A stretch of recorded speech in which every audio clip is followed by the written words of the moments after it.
Tensions ran high in the Lambutuli area of Kamala Sagar following an altercation between Bishalgarh police officers and local auto rickshaw drivers of the issuance of traffic fines on Sunday.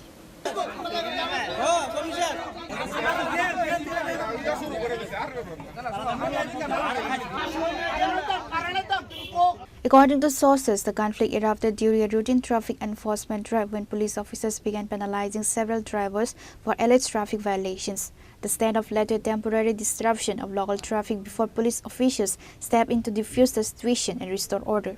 Scorpio chala tara glass pole lage tara bhan kore na ke lege amra order kele bhan lege amra ki bosho ki kuটি income করে লাই tara e কথা জিজ্ঞেস করো শুধু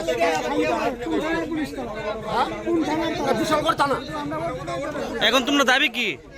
এখন দাবি আমরা যদি গ্লাস ওভার তুলতো সব গাড়ি গ্লাস ওভার তুললে আমরা গোটু আমার স্ট্যান্ডে আমি সেক্রেটারি আমি 350 অটো আছে আমি সবাই গ্লাস ওভার আমি তুললে দেবো তারা যদি সব গাড়ি গ্লাস ওভার তুলতে পারে আমার অটোরে কেউ সিদ্ধান্ত না তো আমার অটোরে আমি গ্লাস ওভার আমি নিজে উড়াই দেবো